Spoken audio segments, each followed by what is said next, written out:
Chocolate की factory भी बंद हो गई कि जमशेदपुर और डालमिया नगर के बाद Marhaura could have been the third most industrialised zone of Bihar. Jamshedpur और डालमिया नगर के बाद मरौड़ा इंडस्ट्रियल जोन के तौर पे डेवलप होना चाहिए था। वहाँ हेवी मशीनरी की इंडस्ट्री थी, बंद हो गई।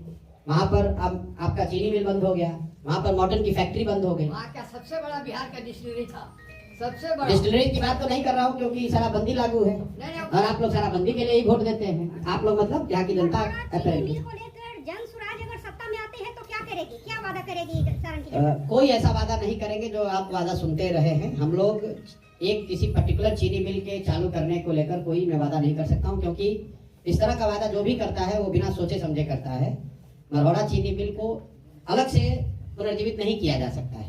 जब तक बिहार में इंडस्ट्रियल पॉलिसी को नहीं सुधारा जाएगा, चीनी मिलों को फिर से पुनर्जीवित करने का एक राज्यव्यापी कार्यक्रम नहीं होगा, तब तक एक मरौड़ा की चीनी मिल को सुधारा जा सकता है, बनाया जा सकता है, ऐसा नहीं संभव है। बगल में पूर्वी चंपारण में मोदी जी आकर बोले कि भैया ये चीनी मिल चालू करा कर इससे चाय पियेंगे तभी वोट मांगने आएंगे। वो भी चीनी मिल बंद है। बंद क्या है, उसकी एक एक इंच जमीन बिक गई। और खरीदने वाले नेता कौन है वो भी जाके देख लीजिए। ज्यादातर भाजपा के नेताओं ने ही उसको खरीदा है, कैमरे पर बोल रहा हूँ। कहाँ मुद्दा है? और वही के लोग 7वीं बार भाजपा के सांसद को जिताए हैं। तो कहीं ना कहीं जो जन स्वराज की जो बेसिक बात है कि सुधार तब होगा जब जनता सुधार के लिए वोट देगी। कोई प्रशांत किशोर, कोई जन स्वराज, कोई भाजपा, जदयू, राजद नहीं सुधार कर सकता है जब तक जनता सुधार के लिए न सजग हो। क्योंकि आप परेशान हैं मरौड़ा चीनी मिल बंद होने से, और उसी सांसद को, उसी विधायक को लगातार 3 बार, 4 बार, 5 बार आप जिता रहे हैं। पंजाब के लोग आकर तो वोट दे नहीं रहे। तो अगर मरौड़ा चीनी मिल विषय है तो उस पर वोट होना चाहिए। वोट होगा तो जो जीत कर आएगा, चाहे जन स्वराज जीत कर आए या दूसरा दल जीत कर आए, वो मरौड़ा चीनी मिल को चालू करने के लिए संघर्ष भी करेगा, उसके लिए बात भी करेगा, क्योंकि वो जानता है कि इसी चीज पर मैं जीत कर आया हूँ। अभी तो लोग जाति पर जीत कर आए हैं तो जाति की बात कर रहे हैं। अभी तो राम मंदिर पर जीत कर आए हैं तो राम मंदिर की बात कर रहे हैं। अभी 5 किलो अनाज पर जीत कर आए हैं तो 5 किलो अनाज की बात कर रहे हैं। जनसभा किया है जी भाई, पब्लिक एक मिनट इनका जवाब दे ले। बोलिए आप बोलिए। मरौरा में आपने एक बयान दिया है कि जो लोग छठ में आपके बेटे, आपके पति यहाँ आएंगे, दिसंबर में हम उसको जाने नहीं देंगे। क्या मास्टर प्लान है कि 4 करोड़ लोगों को? बिल्कुल। पहली बात तो आप अपना आंकड़ा ठीक कर लीजिए। पहली बार मैंने ये नहीं कहा, पिछले 1-1.5 साल से मैं बिहार में कह रहा हूँ कि जो लोग भी इस बार छठ में वापस लौटेंगे वो उसकी संख्या 4 करोड़ नहीं है। कोविड में जब लोग इतने परेशानी में थे तो टोटल 25 से 28 लाख लोग वापस लौट कर आए थे। तो जो आकलन है कि करीब करीब 30 लाख लोग ऐसे हैं जो मजबूरी में, स्वेच्छा से नहीं, मजबूरी में यहाँ से पलायन जिनको करना पड़ा है 8,000, 6,000, 10,000 रुपए के लिए, वो लोग बाहर जाकर काम करते हैं। तो बिल्कुल ये जन स्वराज का वादा है। मैं रिपीट कर देता हूँ, इस बार जो छठ में लौटेगा, ये छठ बदहाल बिहार का अंतिम छठ होगा। जन स्वराज की सरकार बनेगी तो दिसंबर के बाद उन लोगों को वापस नहीं लौटना पड़ेगा। आपने कहा कैसे होगा, इसकी पूरी परिकल्पना, पूरा ब्लूप्रिंट हमने बताया है। पूंजी के पलायन को रोककर बुद्धि का पलायन रोका जाएगा और पूंजी और बुद्धि के पलायन रोकने से श्रम का पलायन रुकेगा। और एक उसमें और महत्वपूर्ण बात बताना चाह रहा हूँ आपको। अगर आपको लगता है कि ये तो थियरी है तो अभी आपके सबके सामने बता रहा हूँ, बिहार सत्याग्रह आश्रम में अभी भी जाकर आप देख लीजिए, और आपके जरिए छपरा के नौजवानों को ये न्योता भी दे रहा हूँ। आप यहाँ से आइए, 5 दिन का वहां पर प्रशिक्षण लीजिए और आपको 5-6 हजार रुपए के मजदूरी के लिए कहीं नहीं जाना पड़ेगा। आने जाने का किराया भी जन स्वराज देगा। 5 दिन के रहना खाना प्रशिक्षण भी आपको जन स्वराज मुफ्त दे रहा है। जन स्वराज की सरकार बने न बने, चुनाव हो तब हो, चुनाव से पहले मैंने इस बार संकल्प लिया है कि 1 लाख बच्चों को, रिपीट कर देता हूँ, 1 लाख बच्चों को जन स्वराज अपने खर्चे पर प्रशिक्षित करके 4, 5, 7, 8, 10 हजार रुपए कमाने की स्थिति में ला देगा। और ये काम हम लोग पिछले 1 महीने से वही कर रहे हैं। और मैं चाहता हूं कि आप किसी बच्चे को जिसको आप जानते हो, जिसने 12वीं कम से कम पढ़ाई करी है, जिसको स्मार्टफोन चलाने की समझ है, वो उसका नाम नंबर दे दीजिए, हमारे यहाँ फोन करके वो आ जाए। आने जाने का मैं रिपीट कर रहा हूँ, आने जाने का बस भाड़ा, ट्रेन भाड़ा भी दूंगा। रहने खाना और प्रशिक्षण 5 दिन का मुफ्त। 6वें दिन से वो काम पे लग जाएगा और 16वें दिन उसके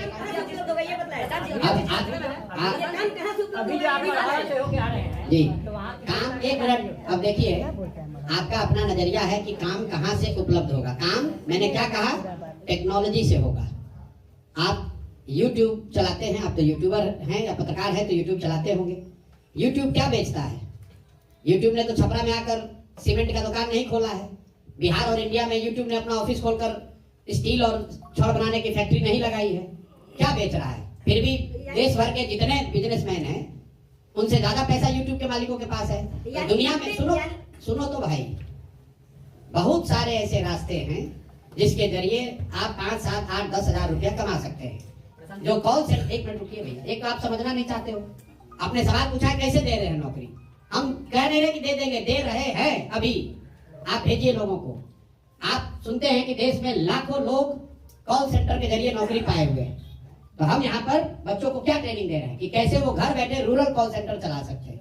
कॉल सेंटर चलाने वाले को 15,000, 20,000 रुपया मिल रहा है दिल्ली गुड़गांव में। अगर बिहार के बच्चों को वो ट्रेनिंग दे दी जाए कि वो घर बैठे फोन से संवाद कर सके, रिप्लाई कर सके, तो निश्चित तौर पर उनको 5-7 रुपया मिलने लगेगा।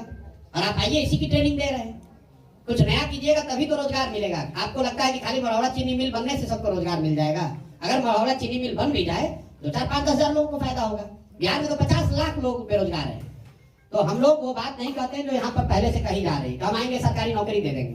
कैसे दे दोगे सरकारी नौकरी? 78 साल में टोटल बिहार में नौकरी मिला है 23.25 लाख लोगों को। आंकड़ा याद रखिए, चपरासी से लेकर मुख्य सचिव तक टोटल 23.25 लाख लोग ही बिहार में सरकारी नौकरी करते हैं। मतलब परसेंटेज टर्म में हुआ 1.97%। 2% लोगों को आज तक 78 साल में सरकारी नौकरी मिला। नेता लोग आकर कह रहे हम सरकारी नौकरी दे देंगे सबको। अरे भाई, 13 करोड़ की आबादी है, 23 लाख सरकारी नौकरी करता है, सबको सरकारी नौकरी कैसे दे दोगे? पूरे देश में 3% लोग ही सरकारी नौकरी करते हैं।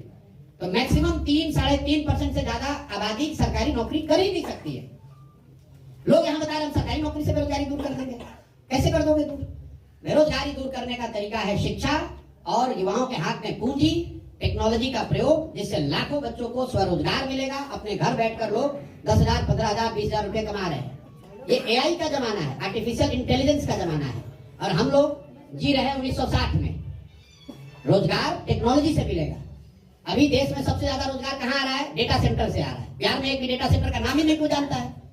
आप और हम चीनी मिल बनाने के चक्कर में खाली पड़े हुए हैं। चीनी मिल खुलना चाहिए, लेकिन चीनी मिल बनाने से बिहार के युवाओं का भविष्य नहीं सुधरने वाला है। दुनिया कहां से कहां चली गई, और बिहार में अभी बैठ के आदमी वही 1970 वाला बात बतिया रहा है कि 4 किलो अनाज कैसे मिलेगा और हमको राशन कार्ड कैसे मिलेगा। उद्योग धंधे पर क्या बोलेंगे? अगर उद्योग लगे तो काफी लोग जो इलिटरेट पर्सन है उनको भी रोजगार उपलब्ध हो सकता है। इसलिए बिहार में उद्योग लगाना भी जरूरी है। इसको क्या बोलेंगे? बिल्कुल जरूरी है, लेकिन आप तो समझदार पत्रकार हैं। दुनिया का कोई ऐसा देश बताइए जहां उद्योग लगाकर सबकी बेरोजगारी दूर की गई हो। सिंगापुर में कौन सा उद्योग है? न्यूजीलैंड में कौन सा उद्योग है? फिनलैंड, स्वीडन, डेनमार्क में, नॉर्वे में कौन सा बड़ा उद्योग है? मेरे भाई, उद्योग जो है, सुनिए मेरी बात, लेबर की बात, इकोनॉमी को समझिए। इकोनॉमी के 3 फंडामेंटल जो चीज है, प्राइमरी, सेकेंडरी और टर्सरी, उसमें जो उद्योग है, मैन्युफैक्चरिंग है, छोटा बड़ा सब मिलाकर वो पूरे देश में 18% है। कृषि की 60-65% सर्विस सेक्टर है। और आप कह रहे हैं उद्योग लगाकर आप बेरोजगारी दूर कर देंगे। कैसे कर देंगे? पूरी इकोनॉमी में सर्विस सेक्टर 65% है और 35 में कृषि और उद्योग दोनों शामिल है, छोटे बड़े सब मिलाकर। तो निश्चित तौर पर उसमें तरक्की होनी चाहिए, लेकिन सिर्फ मैन्युफैक्चरिंग के जरिए आप न देश में न बिहार में बेरोजगारी दूर नहीं कर सकते हैं। सर्विस सेक्टर में नौकरी है, सर्विस सेक्टर में तरक्की है, तरक्की वहीं से आएगी।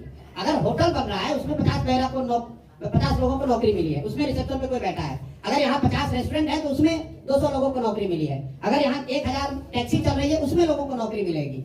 सिर्फ फैक्ट्री बनाकर मजदूर लगाने से पूरे बिहार को नौकरी नहीं मिल सकती। वो एक छोटा पहलू है। इकोनॉमी में मैन्युफैक्चरिंग सेक्टर का रोल मुश्किल से 20% है, मतलब 1/5 है, और उससे आप 100% लोगों को नौकरी नहीं दे सकते हैं। जैसे सरकारी नौकरी से 2% से ज्यादा लोगों को रोजगार नहीं दिया जा सकता है, वैसे ही पूरी आबादी का 20 या 25% से ज्यादा लोग मैन्युफैक्चरिंग से, चाहे छोटा उद्योग हो या बड़ा उद्योग हो, उससे उसको पूरा रोजगार नहीं मिल सकता है। जब तक तीनों पहलू, कृषि, इंडस्ट्री और सर्विस सेक्टर, तीनों में तरक्की नहीं होगी, तीनों के बारे में प्लान नहीं किया जाएगा, तब तक बिहार में बेरोजगारी खत्म होने वाली नहीं है। स्थिति बहुत बॉटम में है, उसको टॉप में ले जाने के लिए क्या प्लान है? क्या किसका बॉटम में है? हर एक चीज में, शिक्षा में भी देख सकते हैं। बॉटम में है तो उसको टॉप में ले जाने का पहला प्लान ये है कि जो लोग बॉटम में हैं, हम और आप बिहार के लोग पहले ये एक्सेप्ट करें, रियलाइज करें कि हम लोग भैया सबसे पीछे और गरीब हैं। क्यों गरीब हैं उसका मतलब समझें कि गरीबी बात करने से दूर नहीं होगी, गरीबी सही तरीके से वोट देने से दूर होगी। वोट उसको दीजिए जिसकी समझदारी हो। अगर वो, और जिसको भी दीजिए उसको 5 वर्ष के लिए चुनिए, जीवन भर की बंधुआ मजदूरी मत कीजिए, किसी को मौका 5 वर्ष ही मिलना चाहिए। 5 वर्ष में अगर वो दल, वो नेता काम नहीं करता है तो उसको पलट के दूसरे ओर कीजिए। दक्षिण के जो राज्य जहाँ पर तरक्की हो रही है, कर्नाटक, तमिलनाडु, केरल, तेलंगाना और आंध्र प्रदेश, जिन राज्यों में करीब करीब 1/3 जीडीपी अब पूरे देश का सिर्फ 5 राज्यों में है, इन राज्यों में पिछले 78 साल में कोई व्यक्ति 10 साल से ज्यादा मुख्यमंत्री नहीं बना है। क्यों? क्योंकि जनता वहां पर डिमांड कर रही है कि भाई तुमने जो काम किया तुमसे हमको अच्छा चाहिए। अगर आप कल जनसुराज को चुन देंगे और जनसुराज वालों को ही लगातार वोट देते रहेंगे तो जनसुराज वाले भी काम नहीं करेंगे। सबसे पहले तरक्की तब होगी जब जनता अपना अधिकार समझेगी और नेताओं में, दलों में ये डर होगा कि हम काम नहीं करेंगे तो जनता हमको हटाएगी। अभी तो जनता हटाएगी इसकी चिंता ही नहीं है। नेता जो है वो सोचता है कितना यादव है, कितना भूमिहार है, कितना पंडित है, वो देख ही नहीं रहा कि कितना फैक्ट्री खोले, कितना स्कूल खोले, कितना सड़क बनाए।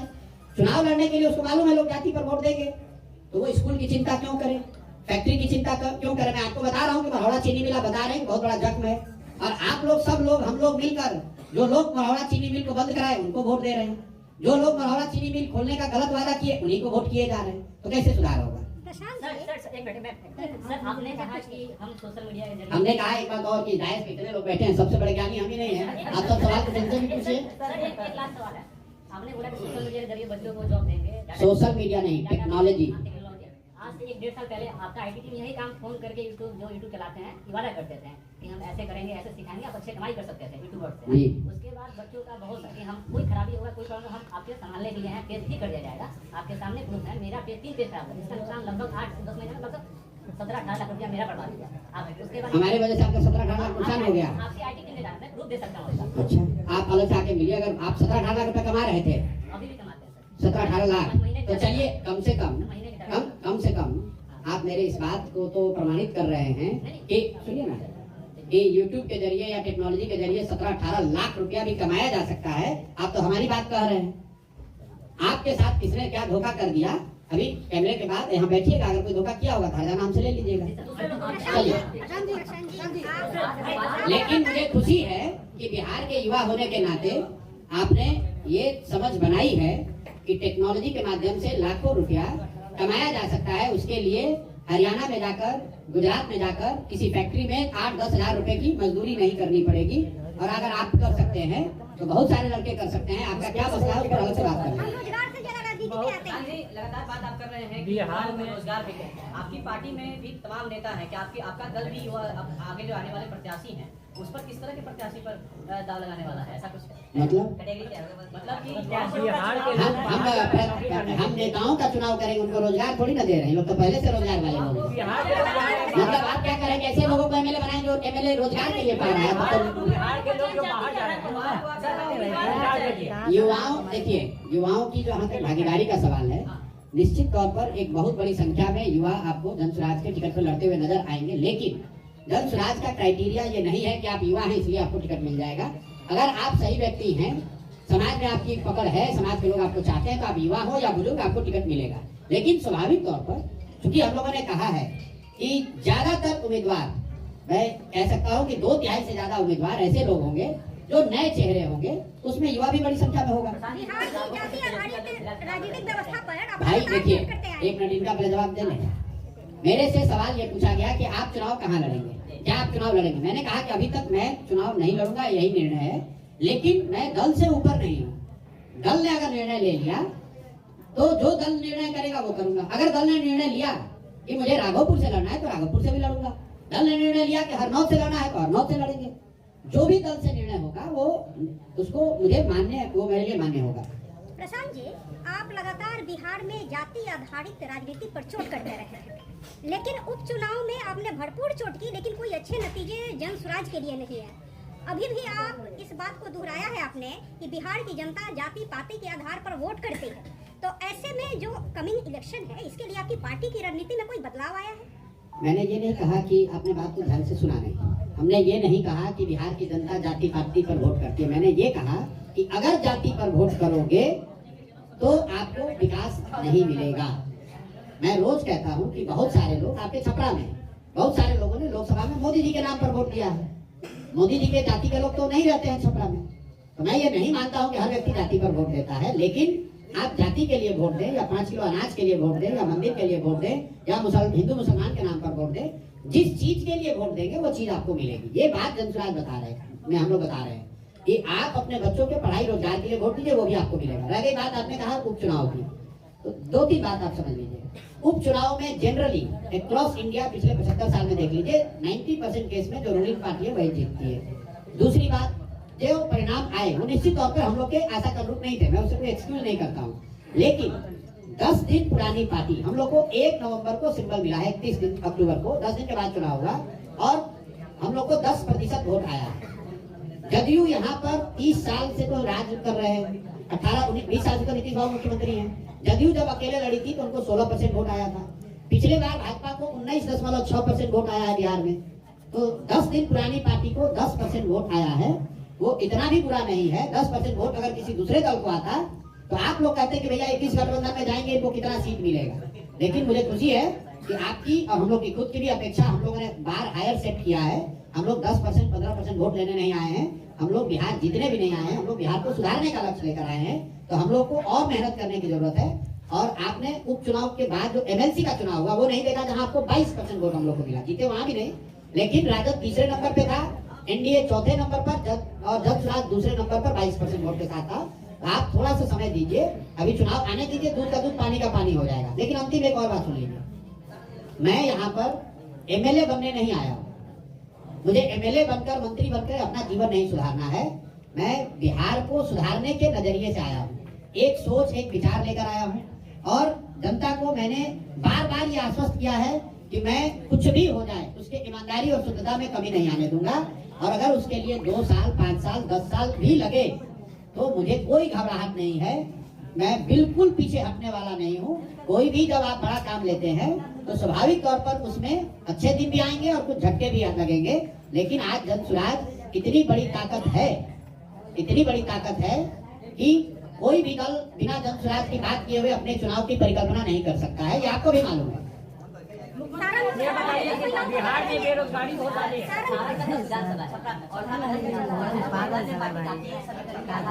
बिना मतलब का सवाल भाई जनसुराज जिसको भी टिकट देगा वो व्यक्ति किसी न किसी जाति का तो होगा ही। भाई जनसुराज ऐसे व्यक्ति को तो आप हमें बता दीजिए कौन सा आदमी है जो किसी जाति में पैदा ही नहीं हुआ। भाई हम किसी जाति के आदमी को तो टिकट, किसी को टिकट देंगे वो किसी जाति का होगा, तो कल आप कहिएगा कि ये भी तो जाति देखकर वोट दे टिकट दे। टिकट देने का जो पैमाना है, टिकट देने का पैमाना है कि जिसको भी यहाँ के लोग, स्थानीय लोग, इस विधानसभा के और जनसुराज से जुड़े हुए लोग, जो हम लोग का पैमाना है उस पर जो सही व्यक्ति पाया जाएगा, हम लोग की कोशिश होगी कि टिकट उसी को दें। लेकिन अगर 10 लोगों को टिकट मिलेगा तो निश्चित तौर पर उसमें 7-8 जातियां होंगी, क्योंकि 10 आदमी जाति विहीन तो कोई है नहीं। आप मुझे बता दीजिए छपरा में कौन ऐसा आदमी है जिसकी जाति नहीं, उसी को टिकट दे देते हैं। भाई किसी न किसी जाति का तो होगा ही। अब जब हम देंगे किसी को टिकट और उसकी जाति मान लीजिए कि यादव के नाते कि अभी यादव देखकर वोट टिकट दे रहे हैं, हम व्यक्ति और उसका चरित्र देखकर ही टिकट देंगे या दल देगा। निश्चित तौर पर जिसको टिकट मिलेगा वो किसी जाति का होगा, तो समीकरण आप पीछे समझ लीजिएगा। महिलाओं को कितनी टिकट देंगे सारण लोकसभा से? कितनी महिला प्रत्याशी को मैदान में उतारेंगे सारण 40, मैं अभी बता देता हूँ, 40 महिला प्रत्याशी जनसुराज की ओर से अगला विधानसभा चुनाव लड़ेगी। कोशिश ये होगी कि हर लोकसभा क्षेत्र से कम 1 लोग जरूर लड़े। तो लेकिन ये संभव है कि किसी लोकसभा क्षेत्र में 1 भी ना हो, किसी लोकसभा क्षेत्र में 2 हो, लेकिन 40 महिला प्रत्याशियों को टिकट देने का वादा जनसुराज ने किया है, उस पर हम लोग कायम रहेंगे। 1-2 ऊपर नीचे हो सकता है, लेकिन मोटे तौर पर 40 प्रत्याशियों को उतारा जाएगा। मेरे भाई अभी तो आप कह रहे हैं कि हमारा कोई वजूद ही नहीं है जनसुराज का, अभी तो आप कह रहे हैं कि आपको तो कोई वोट ही नहीं मिलेगा। तो भाई पहले जीत जाने दो, जीतने के बाद हम आपको भी बुला लेंगे छपरा से और आपके सामने बैठ के सारे विधायक बता देंगे कौन मुख्यमंत्री होगा। अगला मुख्यमंत्री बिहार का कौन होगा, ये इसका जवाब दे सकते हैं। अगला मुख्यमंत्री जो भी हो नीतीश कुमार नहीं होंगे, ये लिख लीजिए। और अगर एक मिनट जाइए भाई, अगर इस पर गलती हो तो बिल्कुल मेरा गर्दन पकड़िएगा। किसी भी हालत में नीतीश कुमार अगले मुख्यमंत्री नहीं होंगे और इसके लिए कोई आपको बहुत गणना करने की जरूरत नहीं है, बिल्कुल लॉजिकल बात है। अगर एनडीए को यहाँ सफलता मिलती है तो उस सफलता में निश्चित तौर पर भाजपा नीतीश कुमार से ज्यादा सीट जीत कराएगी, तो वो नीतीश को तो फिर बनाएंगे नहीं। और अगर एनडीए जीती नहीं तो भी नीतीश नहीं बनेंगे। तो आप इतना तो लिख ही सकते हैं कि नीतीश कुमार नवंबर के बाद बिहार में नीतीश कुमार मुख्यमंत्री नहीं होंगे। कौन होगा वो अभी तय होना बाकी है। कई पार्टियां जो है बिहार में अपनी अपनी योजनाएं हैं, जैसे माई बहन योजना, कई पार्टी नहीं, सुनिए ना, ऐसा है कई पार्टियों ने नहीं, आपके पार्टी द्वारा क्या है? बता रहे हैं कि एक दल जिसके नेता हैं माननीय तेजस्वी यादव जी, उन्होंने माई बहन योजना जारी की। भाई सबके हाथ में मोबाइल है, हर मोबाइल में कैलकुलेटर है। माई बहन योजना में उन्होंने कहा कि हमारी सरकार बनी तो सारी महिलाओं को 2,500 रुपया महीना देंगे।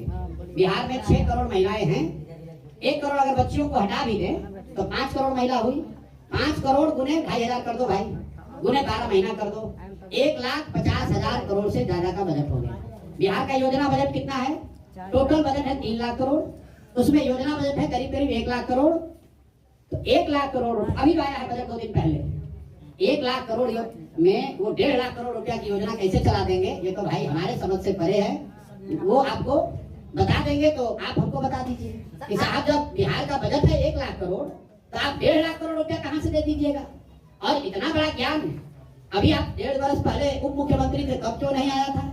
माँ बाबूजी आपके 15 साल मुख्यमंत्री रहे, तब क्यों नहीं आया था? भाई साहब अभी डोमिसाइल पर विधानसभा में हंगामा कर रहे थे। टीचरों की जो बहाली हुई उसमें आधे से ज्यादा यूपी और मध्य प्रदेश के लड़के बहाल हुए। बहाल करते समय शिक्षा मंत्री कौन था? चंद्रशेखर यादव राजद के। उप मुख्यमंत्री कौन थे? महाविद्वान तेजस्वी यादव जी। तो भाई तुम्हारे रहते डोमिसाइल गलत डोमिसाइल नीति की वजह से 60% से ज्यादा शिक्षक यूपी और मध्य प्रदेश के बहाल हो गए। आज विपक्ष में आए तो हल्ला मचा रहे हो। तुम्हें किसने रोका था डोमिसाइल उस समय लागू करने के लिए? ये तो विशुद्ध तौर पर ठगने की बात है। आपने कहा कि आपकी क्या योजना? भाई हम लोग इतनी बड़ी बात नहीं कह सकते हैं, हम लोग 5 बात कह रहे हैं। पहली बात, बच्चों के लिए 15 साल से कम उम्र के बच्चों के लिए पढ़ाई की व्यवस्था की बात कर रहे हैं। और जब तक सरकारी स्कूल नहीं सुधरेगा, क्योंकि एक दिन में सुधर नहीं सकता है, हम लोग की योजना के हिसाब से करीब करीब 5 लाख करोड़ रुपए का खर्च होगा अगले 10 वर्ष में, तब बिहार में शिक्षा व्यवस्था सुधरेगी। लेकिन जो बच्चे पढ़ने जा रहे हैं वो तो 10 साल वेट नहीं कर सकते हैं। तो धनसुराज ने ये कहा कि जब तक सरकारी स्कूल नहीं सुधरेगा तो आपके पास, गरीबों के पास, गरीब परिवार के पास ये विकल्प होगा कि वो चाहे तो अपने बच्चों को लोकल प्राइवेट स्कूल में पढ़ा सकते हैं, उसका फीस सरकार की ओर से भरा जाएगा। पहला घोषणा ये की है। दूसरी घोषणा ये की है कि जो लोग 5-10 हजार रुपए के लिए पलायन के लिए मजबूरी में गए हैं, उनको साल भर में वापस यहाँ पर रख लिया जाएगा, उनको वापस जाने की जरूरत नहीं है। उसकी योजना भी बताई और आपको अभी बताया कि 1 लाख बच्चों को अपने खर्चे पर जनसुराज चुनाव से पहले ये करके दिखा रहा है। तीसरी बात हम लोगों ने कही कि मनरेगा को कृषि से जोड़ दिया जाएगा, ताकि दिसंबर के बाद यहाँ के जो किसान हैं उनको खेती करने के लिए मजदूर मुफ्त में मनरेगा के तहत प्रदान किए जाएं। चौथी बात आपको कही गई, यहाँ जितनी महिलाएं हैं उनको स्वरोजगार के लिए सरकारी गारंटी पर, क्योंकि गरीब लोगों के पास गारंटी देने के लिए जमीन नहीं है, सरकारी गारंटी पर उनको लोन दिया जाएगा, जिस पर ब्याज सिर्फ उनको 4% देना पड़ेगा। तो हम लोग अगर 4% देने का मतलब है कि 6,000 करोड़ रुपया में 1 लाख करोड़ रुपया का क्रेडिट लोगों को दिलाया जाएगा।